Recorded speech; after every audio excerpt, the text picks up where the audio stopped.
Truck को U turn लेना पड़ा बेहद ज्यादा महंगा। कोयले से भरा ये ट्रक जो भिवाड़ी से चला था, पंजाब लुधियाना रवाना होना था, लेकिन जब पहुंचता है नेशनल हाईवे 44 तरावड़ी के नजदीक लगभग देर रात 10 बजे, कल का ये मामला है।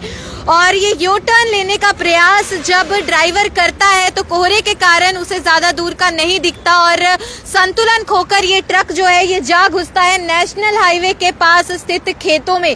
इस वक्त आप लोग देख पा रहे हैं कि पूरा का पूरा ये आपको तिरछा हुआ नजर आएगा और हरियाणा नंबर, हालांकि ये ट्रक है, कोयला इसके अंदर लोडेड है। भिवाड़ी से चालक हरियाणा से ही चला था, लेकर जाना था पंजाब लुधियाना में और एक ही व्यक्ति मौजूद था, कोई परिचालक साथ में मौजूद नहीं था। और ये बीच में जैसे कट है तो यू टर्न लेने का जो प्रयास है वो चालक के द्वारा कल देर रात 10 बजे किया गया, लेकिन कोहरा और धुंध सर्दियों के कारण इतना ज्यादा बढ़ चुका है कुछ दिनों से कि उसे दूर का नजर नहीं आया। और जाहिर है शायद रफ्तार भी ज्यादा रही हो या कई बार ऐसा भी होता है वाहन ज्यादा बड़ा होता है, लोडेड इसके अंदर जैसे कोयला है, तो वो संतुलन नहीं संभाल पाया, जिसके कारण अनियंत्रित होकर ये पलटा हुआ आपको नजर आएगा। और नेशनल हाईवे 44 तरावड़ी शहर के नजदीक इस वक्त खेतों में जा घुसा है। हालांकि मौके पर चश्मदीदों के द्वारा सहायता प्रदान करने का प्रयास किया गया और ऐसे में 2 हाइड्रा इस वक्त आप लोग देखेंगे, यानी कि जो 2 क्रेन है वो मौके पर है, लेकिन ये इतने बुरे तरीके से इसने संतुलन खोया है कि 2 हाइड्रा के सहारे भी इसे सीधा नहीं किया जा सका।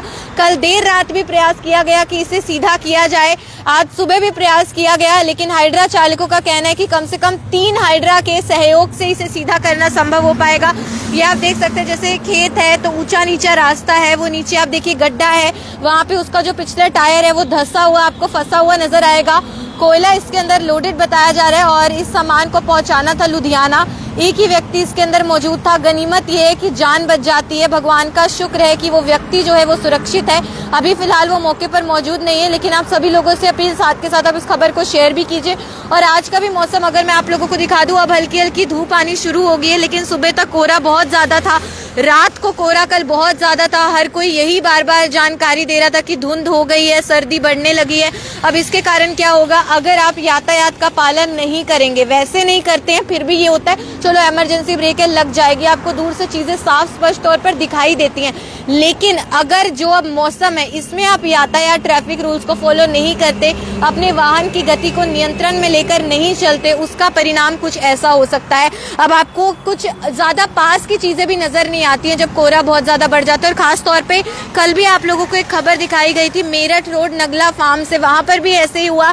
एक ट्रक चालक जो था उसमें सामान लोडेड था, मुर्गी दाना लोडेड था और वो व्यक्ति पंजाब से चला था, उसने यही हरियाणा ही आना था और उसे भी धुंध के कारण नहीं दिखा कि आगे एक ट्रक मौजूद है और उसकी गति ज्यादा थी, वो आगे वाले ट्रक से टकरा गया, जिसके कारण क्या हुआ कि दोनों ही ट्रकों का नुकसान हो गया। उस व्यक्ति की तो बाल बाल जान बची थी, कैबिन भी पूरे तरीके से ध्वस्त हो गया था और ऐसे में जो कैबिन है वो टूट गया था। जैसे तैसे पुलिस ने चश्मदीदों की मदद से चालक को बाहर निकाला था। हालांकि मैं आपको दिखा दूं, क्योंकि बड़ा वाहन है, ऐसे में सड़क देखिए कैसे तोड़ते हुए, ये आप देखेंगे इस वक्त अंदर धंसा हुआ आपको रास्ता नजर आ रहा होगा, ये तोड़ते हुए रास्ते को भी ध्वस्त करते अंदर जाते हैं, यानी कितने बुरे तरीके से इसने उस वक्त संतुलन खोया होगा, इसका अंदाजा आप ये सड़क की जो हालत है इसी को देखकर लगा सकते हैं। ये 2 हाइड्रा मौके पर देख सकते हैं, एक हाइड्रा ये है, दूसरी हाइड्रा मैं आपको उस तरफ दिखा देती हूँ, वहां पे खड़ी हुई है। कुछ देर पहले तक दोनों हाइड्रा चालक भी यहाँ पर थे, उन्होंने प्रयास किया, कल देर रात भी प्रयास किया गया, अभी भी प्रयास किया गया कि इस ट्रक को जल्द से जल्द सीधा कराया जाए ताकि फटाफट से ये रिपेयर हो और आगे इसे भेजा जाए मंजिल, क्योंकि सामान भी अनलोड करना है और चालक लोकल भी नहीं है।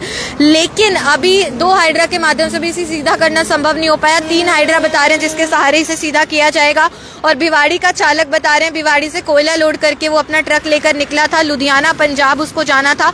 कल देर रात 10 बजे के करीब वो नेशनल हाईवे 44 तरावड़ी करनाल में था, यहीं पे वो यहाँ से यू टर्न लेने का प्रयास करता है, लेकिन वाहन एकदम से संतुलन खो देता है। धुंध उसके द्वारा कारण बताया गया, वो भी फिलहाल मौके पर नहीं है, जाहिर है मदद के लिए वो इधर उधर कहीं पर व्यस्त होंगे। और फिर जब इसने संतुलन खोया, क्योंकि बड़ा वाहन है, ऐसे वाहन की गति ज्यादा हो वैसे ही संभालना मुश्किल हो जाता है, मौसम खराब हो, प्रतिकूल परिस्थिति भी उत्पन्न हो जाती है और ऐसे में देखिए रास्ते को तोड़ता हुआ, कितना दबाव बनाता हुआ, ये आपको पूरा रास्ता सड़क साइड से टूटी हुई नजर आ रही होगी और पूरा बिल्कुल तिरछा हुआ आपको इस वक्त नजर आएगा। पिछले टायर तो बिल्कुल आप देखेंगे नीचे गड्ढे में है और जिस तरीके से गिरा है, जिस तरीके से इसने संतुलन खोया है, जो कि यहाँ साक्ष्यों के मुताबिक बताया जा सकता है, उस हिसाब से तो चालक की जान बचना भी मतलब बहुत शुक्र है कि वो बच गया, नहीं तो ज्यादा गंभीर चोटें भी आ सकती थी। आप सभी लोगों से मैं अपील करूंगी यातायात नियमों का पालन किया कीजिए। सर्दी बहुत ज्यादा बढ़ रही है धुंध भी देखने को मिल रही है। सुबह भी बहुत ज़्यादा कोहरा था, कल शाम अंधेरे में भी बहुत ज़्यादा कोहरा था। ऐसे में जीरी का मौसम है और जो चालक लंबे रास्तों पर चलते हैं, एक तो अकेले ना चले, दिहाड़ी बनाने के चक्कर में परिचालक नहीं होता, ये गलती ना करे। पैसे अलग जगह होते हैं पर जान सबसे ऊपर होती है, जान सर्वोपरि है, वो बचेगी तभी आप कमा के अपने परिवार की देखभाल कर पाएंगे, पहली चीज़। दूसरी चीज़, ओवरलोड वाहन को करके ना चले। अभी जैसे जीरी का मौसम है, हम कई बार देखते हैं जो मिल्स होती हैं, जो अनाज मंडी है, उसके नज़दीक हादसे बहुत ज़्यादा होते हैं क्योंकि उनके वाहन ओवरलोडेड होते हैं। मैं ये नहीं कह रही वाहन ओवरलोडेड है, मैं सिर्फ एक उदाहरण दे रही हूँ आप लोगों को आपकी सेफ्टी और सुरक्षा के लिए।